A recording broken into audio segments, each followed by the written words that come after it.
નમસ્કાર, ગુજરાત તક સાથે હું છું કશ્યપ। જૂનાગઢની અંદર દલિત યુવાનને ઢોર માર માર્યા બાદ હવે ગણેશ ગોંડલની પોલીસે આખરે ધરપકડ તો કરી લીધી।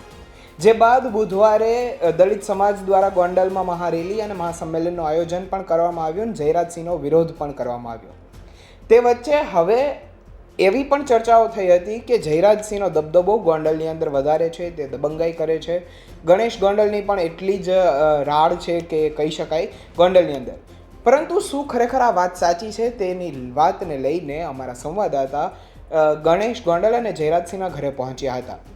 જુઓ ત્યાંના લોકોએ શું કહ્યું। કેટલાક સમયથી ગોંડલ છે તે ખૂબ જ ચર્ચામાં રહ્યું છે। છેલ્લા આખા ગુજરાતભરમાં ગોંડલની ચર્ચા કોઈના કોઈ કારણસર રહેલી છે ને અત્યારે જે વિવાદ ચાલી રહ્યો છે જૂનાગઢ મામલે, તેમાં અત્યારે જયરાજસિંહના ઘરે આપણે પહોંચ્યા છીએ ને જયરાજસિંહ જાડેજાના ઘરે તેમના સમર્થનમાં મોટી સંખ્યામાં લોકો છે તે અહીંયા પહોંચ્યા છે અને તેમની સાથે સીધી વાત કરવાનો પ્રયત્ન કરીશું કે તેઓ શું વિચારી રહ્યા છે આ મામલે।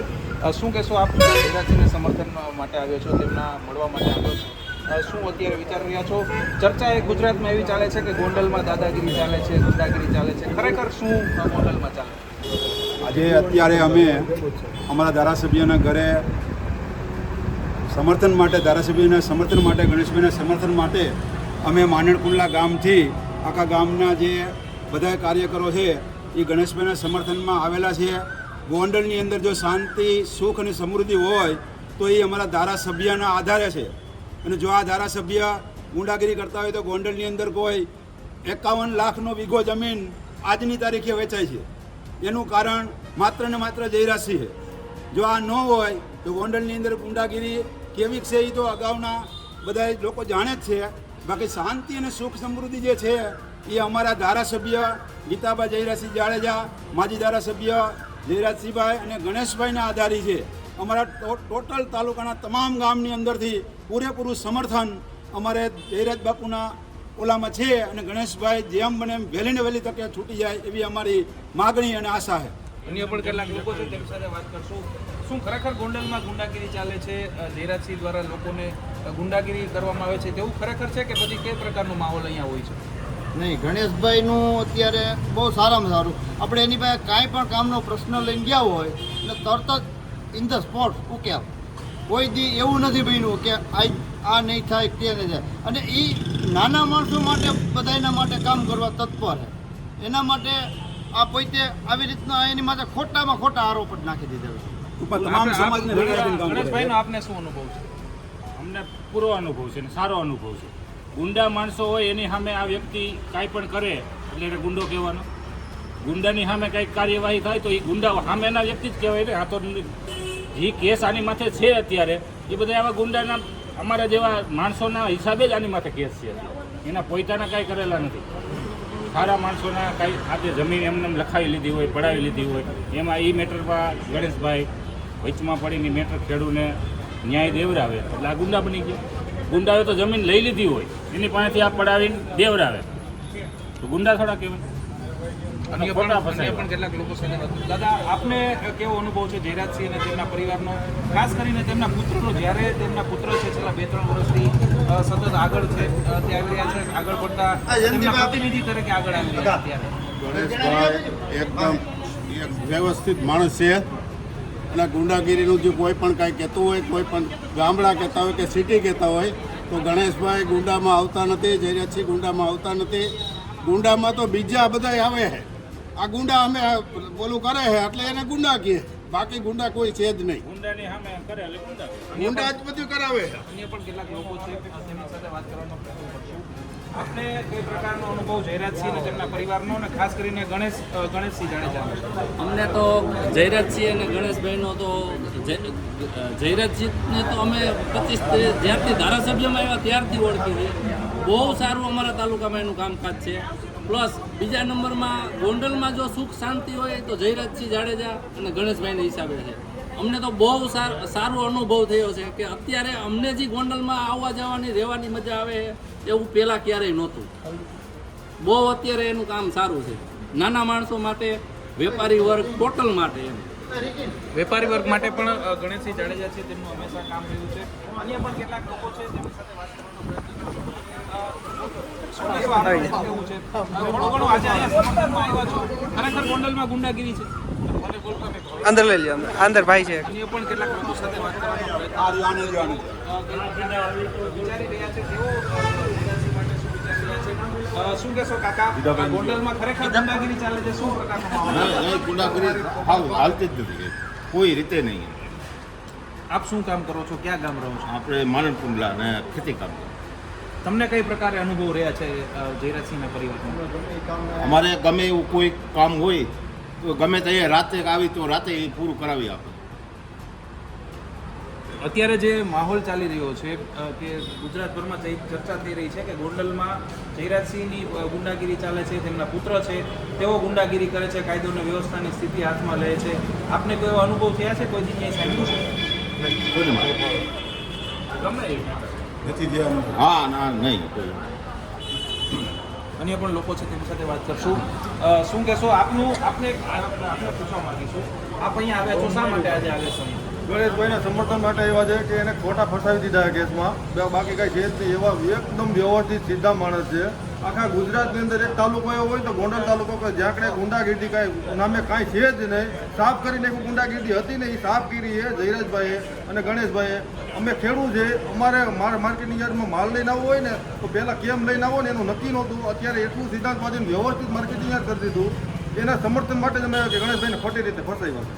ગણેશભાઈ, શું લાગે છે આપને? છેલ્લા કેટલાક સમયથી કંઈક વિવાદો ચાલી રહ્યા છે, આપને આમાં શું લાગે છે આ કેસમાં કે કોનું ષડયંત્ર હોઈ શકે? ભલે આપણે નામ ના આપો, આમ તો શું લાગે છે આપને? એ તો અમે રાજકીય કંઈ હોય તો પછી બાકી બીજી આપણને અમે તો બીજી કંઈ ખબર નથી કાંઈ.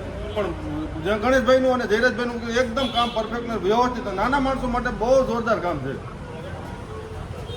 અન્ય પણ કેટલાક લોકો છે તેમની સાથે વાત કરવાનો પ્રયત્ન. આપને આના શું આજે અહીંયા આવ્યા છે? કંઈક તો કહેવાય, અહીંયા શું આવ્યા છે? કોના? ગણેશભાઈ.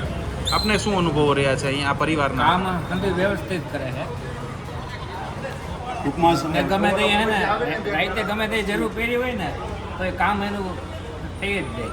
શું કહેશો? 24 કલાકની અંદર ગણેશભાઈને અમે 3 વાગે ફોન કરી તો 3 વાગે પણ એમનો ફોન ઉપડી જાય છે અને 3 વાગે પણ તમામ સમાજને સાથે રાખી અને કામ કરે છે. એ ગોંડલની જનતા જાણે જ છે. આખા ગુજરાતને હું તમારા માધ્યમથી કહેવા માગું છું કે જે આ કેસની અંદર ગણેશભાઈને જે રીતે ખોટી રીતે ફસાવવામાં આવ્યા છે એનો તાત્કાલિક તમામ રાજકીય આગેવાનો સાથ આપી અને અમારા ગણેશભાઈને ગોંડલના ગણેશભાઈને છોડાવે એવી અમારી માગણી સાથે અમે માનણકુંડલા ગામના તમામ આયોજકો, સરપંચ, તમામ આગેવાનો અત્યારે અમે ગણેશભાઈના ઘરે ઉપસ્થિત છે અને ગણેશભાઈને છોડાવવા માટેના તમામ પ્રયત્નો અમારા થકી જે થાય એ અમે પ્રયત્નો કરવાના છે. અને ગુંડાની અંદર જે કંઈ નામ છે એ તદ્દન વાત વાહિયાત છે. અન્ય પણ કેટલાક લોકો છે, આપનું શું માનવું છે? ગણેશભાઈ છે, જયરાજસિંહ છે, ગોંડલમાં તેમનું કયા પ્રકારનું કામ રહ્યું છે? ગોંડલમાં એનું કામ સારું જ છે. બધી જ્ઞાતિના હારે લઈને હાલો બધે કાયમ એવા છે. આજે આપ અહીંયા આવ્યા છો, શા માટે ખાસ કરીને આવ્યા ગણેશભાઈને સપોર્ટમાં આવ્યા. છો? અન્ય પણ આપ શું કહેશો? ગણેશભાઈનું કામ તમે આમ જો તો સોશિયલ મીડિયામાં અત્યારે ખોટી એની જીઓને કરે બદનામી કરવાનું. હકીકતમાં તમે ગોંડલમાં એકવાર આવો, જો ગોંડલની પ્રજાને શું સુખ છે, શું છે. તો તે વાવાઝોડામાં પણ ગણેશભાઈએ પૂર જેવું હોનાર હતું ત્યારે એમાંથી બધાને બહાર કાઢ્યા છે. કોરોના કાળમાં જ્યાં એના સગો ભાઈ જેની મદદ ન કરતો ને ત્યાં ગણેશભાઈ રૂમમાં જતો, પૂછતો ગણેશભાઈને શું કામ છે, શું એનું નામ છે એ તમે રૂબરૂ આવીને પૂછો. બાકી તમે મીડિયામાં ચગાવી દીધો કે ગુંડાગર્દી ચાલુ છે. ગુંડાગર્દી એને નાબૂદ કરી. ગુંડાગર્દી પોતે નથી કરતા અને પોતે બીજાના ઝઘડા માટે પોતે ઝઘડા લીધેલા હોય. અને તમે ગોંડલ પર રૂબરૂ મીડિયાની ટીમ અને ગોંડલમાં ચેક કરો હોય હકીકત શું છે. ગોંડલ આવીને પૂછો ગોંડલમાં ગણેશભાઈનું કામ કેવું છે. મોટી સંખ્યામાં લોકો જયરાજસિંહના બંગલે પહોંચ્યા છે તેમના સમર્થન માટે. આપ શું કહેશો? જયરાજસિંહ પરિવાર છે, ગણેશભાઈ છે, તેમની ગોંડલમાં દાદાગીરી ચાલે છે તેવી ચર્ચા ફેલાઈ છે ને એટલે જ અમે અહીંયા જાણવા આવ્યા છીએ કે ખરેખર ગોંડલમાં શું ચાલે છે. આપનું શું કહેવું છે? કોઈ માણસનો દહકો હોય, 2 દહકા હોય. આ જયરાજસિંહ જાડેજા અને એનો પરિવાર 3 દાયકાથી આ ગામમાં રાજકારણ કરે છે અને બધા જ લોકો એમની સાથે એક પારિવારિક જોડાયેલા છે. તમે મીડિયાના મિત્રો એકવાર સંશોધન કરો કે ગઈ ચૂંટણીમાં ગીતાબા જયરાજસિંહ જાડેજાએ રાજપૂત સમાજની વાડીમાં શું કીધું કે આ ગોંડલના પરિવારનો રક્ષણ કરતાં મારો દીકરો કદાચ ખપી જાય તો બી મને વાંધો નથી. એટલે કોઈ લોકો એવું વિચારતા હોય ગોંડલમાં આમ છે, કારણ કે છેલ્લા 4-5 દિવસથી સોશિયલ મીડિયામાં બહુ હાલે છે. એક સાઈડ સિક્કાની એક સાઈડ ખૂબ દેખાડે. મારે મીડિયા કર્મીઓને તમારા માધ્યમથી વિનંતી કરી કે બંને સાઈડ દેખાડે. આ ગોંડલમાં બિલકુલ શાંતિ છે. જો આવું અમે સહન કરી લેશું તો આ વસ્તુ હાલશે નહીં. આ ગોંડલ શહેરમાં માર્કેટિંગ યાર્ડના માધ્યમથી ખેડૂતોનું લોકોનું ભલું છે. માર્કેટિંગ યાર્ડ દ્વારા આખું અમારા ગોંડલની રોજીરોટી. એટલે જયરાસિંહ જાડેજા માર્કેટિંગ યાર્ડ હોય, ગોંડલ શહેર હોય કે ગોંડલ ગામડું હોય, એણે તમે બધા જ એના સાક્ષી છો કે એણે એના સમાજની વાત હોય તો ભલે, અન્ય સમાજની વાત હોય તો હું ભરવાડ સમાજમાંથી આવું છું તો ભરવાડ સમાજના લોકો ક્યારે તોફાન કરે એને પણ માર્યા છે. મેરો સમાજવાદ નથી કર્યો. ક્ષત્રિય સમાજના એક ગુનાગીરી કરી એની સાથે પણ જયરાસિંહ આ જ પ્રકારનું વર્તન કર્યું છે. તો ક્ષત્રિય સમાજ તો વાદળ નથી કરી. તો અમારે આ તકે બધાને એટલી વિનંતી કે આ રાજુભાઈ સોલંકી અને ગણેશસિંહ જાડેજાનો કજિયો છે. આ દલિત કે દરબાર કે દલિત કે પટેલનો કજિયો નથી. એટલે મારે તો આ તકે બધા જ સમજુ લોકોને વિનંતી કરવાની છે કે ભાઈ આમાં તમે કોઈ સમાજવાદ નહીં ફેલાવો. સમાજવાદથી કોઈ વસ્તુ થાય તો બંને સમાજને નુકસાન જાય. એટલે બીજી તો ખાસ નથી કહેવાનું. જયરાસિંહ જાડેજાનો પરિવાર ગોંડલ તાલુકાને સારી રીતે સાચવે છે. આવી કોઈ ગુંડાગીરી થઈ નહીં. બહારના મીડિયાવાળાને આપના માધ્યમથી એમને કહો કે તમે આવો ગોંડલ અને જુઓ 3 લાખ રૂપિયાનો વાર ગોંડલમાં વેચાય છે. રાજકોટમાં નથી એટલો ભાવ ગોંડલમાં. 4 કરોડનો વીઘો ગોંડલમાં વેચાય છે. જો ગુંડાગીરી હોય ને તો અહીંયા 50,000નો વારી ન હોય. એટલે આ બધી મીડિયાકર્મીઓને ખાસ વિનંતી કે એક સાઈડ પ્લીઝ નહીં દેખાડો. સત્યને તમે હંમેશા સામે લઈ આવો. અને જે સામેના જે ફરિયાદી છે એનીમાંથી કેટલા કેસ છે એ પણ મીડિયાકર્મીઓને ખબર જ છે. એટલે એમને પણ વિનંતી કે તમે સત્ય દેખાડો. નકર લોકો મીડિયા ઉપરથી ભરોસો કરતા બંધ થઈ જાય. ભારત માતા કી જય, વંદે માતરમ. આ હતા જે જયરાજસિંહના બંગલે આપણે પહોંચ્યા હતા અને ત્યાં મોટી સંખ્યામાં તેમના સમર્થનમાં લોકો છે તે અહીંયા પહોંચ્યા હતા. અને તેઓએ જણાવ્યું હતું કે ખાસ કરીને એક વાત સામે આવી હતી કે આજે અત્યારે ચર્ચા ચાલી રહી છે તે લડાઈ છે તે વ્યક્તિગત લડાઈ છે જૂનાગઢના એક વ્યક્તિ અને ગણેશસિંહ જાડેજા તેમની વચ્ચે. પરંતુ અત્યારે જે ચર્ચાઓ ફેલાઈ હતી કે ગોંડલમાં ગુંડાગીરી ચાલે છે, જયરાજસિંહ પરિવારનો દબંગગીરી જે ચાલે છે ને તેના માટે જ આપણે ગોંડલ ખાતે પહોંચ્યા હતા ગ્રાઉન્ડ રિપોર્ટ કરવા માટે. આપ સૌએ સાંભળ્યું કે ગોંડલમાં કઈ પ્રકારનો માહોલ છે તે જોવા મળી રહ્યો છે. રોનક મજીઠિયા, ગુજરાત તક, ગોંડલ.